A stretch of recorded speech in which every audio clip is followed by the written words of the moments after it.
आप देख रहे हैं इंडिया टाउन न्यूज, भारत की बात। धान खरीदी के नाम पर करोड़ों का खेल, सरकारी सिस्टम में ऐसा घोटाला जिसने पूरे प्रशासनिक तंत्र को हिलाकर रख दिया। नमस्कार, आप देख रहे हैं इंडिया टाउन न्यूज और मैं हूं आपके साथ सुरभि शुक्ला। कबीरधाम जिले में 1.5 करोड़ रुपए के धान घोटाले का खुलासा हुआ है, जहां रिकॉर्ड में फर्जी खरीदी दिखाई गई, धान कागजों में खरीदा गया और सरकारी रकम कथित तौर पर बंदरबाट कर ली गई। सबसे बड़ा सवाल यह है कि क्या किसानों के नाम पर सरकारी खजाने को लूटा गया? क्या धान खरीदी केंद्र अब भ्रष्टाचार का नया अड्डा बनते जा रहा है? पंडरिया और लोहारा में 4500 क्विंटल से ज्यादा धान की हेराफेरी, समिति प्रबंधक, ऑपरेटर और कर्मचारियों पर गंभीर आरोप। तो आखिर कैसे हुआ ये पूरा खेल? किसने मिलकर किया करोड़ों का घोटाला और अब किन लोगों पर गिर सकती है कार्रवाई की गाज? देखिए हमारी इस रिपोर्ट में। कबीरधाम जिले में एक बार फिर सरकारी धान उपार्जन व्यवस्था सवालों के घेरे में है। पंडरिया और लोहारा विकासखंड में खाद्य विभाग की जांच के दौरान करीब 1.5 करोड़ रुपए के गबन का खुलासा हुआ है। जांच रिपोर्ट के मुताबिक धान खरीदी के रिकॉर्ड में बड़े पैमाने पर हेराफेरी की गई। खाद्य विभाग की जांच में सामने आया कि पंडरिया क्षेत्र की कामटी समिति में 3289 क्विंटल धान की फर्जी खरीदी दिखाई गई, यानी कागजों में धान खरीदा गया, रिकॉर्ड बनाए गए, लेकिन असल में पूरा मामला सरकारी रकम के गबन से जुड़ा मिला। वहीं लोहारा विकासखंड के धर्मगढ़ में भी लगभग 1200 क्विंटल के हेराफेरी का मामला सामने आया। जांच में प्रभारी समिति प्रबंधक, ऑपरेटर और अन्य कर्मचारियों की भूमिका संदिग्ध पाई गई। आरोप है कि सभी ने मिलकर सरकारी रकम का बंदरबाट किया और रिकॉर्ड में हेरफेर कर पूरे सिस्टम को गुमराह किया।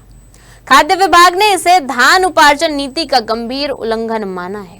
मेरे द्वारा खाद्य विभाग, सहकारी बैंक और सहकारिता विभाग के अधिकारियों की संयुक्त टीम बनाकर आज लोहारा विकास खंड के धान उपार्जन केंद्र धर्मगढ़ में धान खरीदी, धान का उठाव के संबंध में धान का भौतिक सत्यापन कराया गया, जिसमें 1200 क्विंटल लगभग धान वहाँ भी नहीं पाया गया।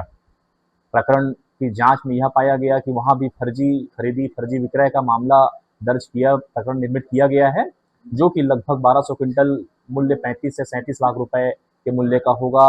35 से 37 लाख रुपए वहाँ के समिति प्रबंधक, ऑपरेटर और उनके सहकर्मियों ने मिलकर शासन को आर्थिक क्षति पहुँचाने का प्रयास किया है। कामठी की भी बात है, कामठी की क्या स्थिति रही?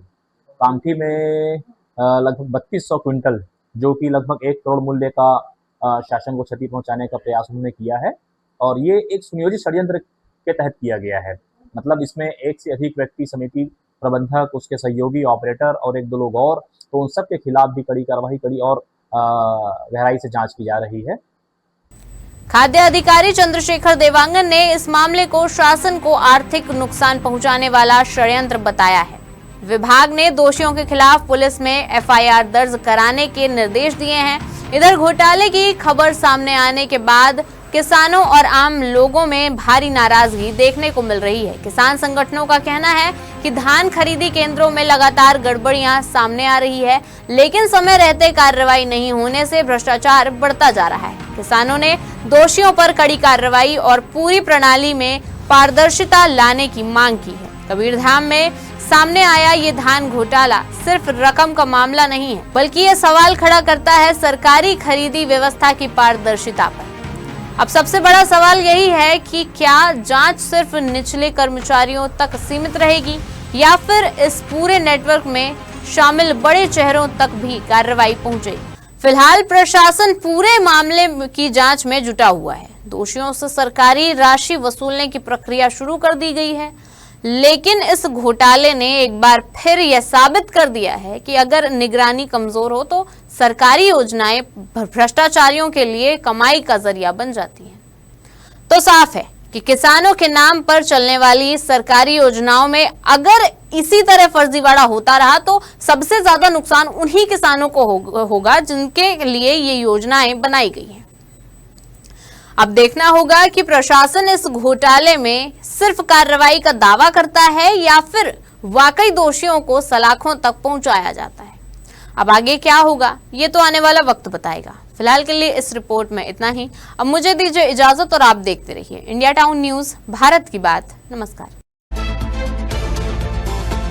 आप देख रहे हैं इंडिया टाउन न्यूज, भारत की बात।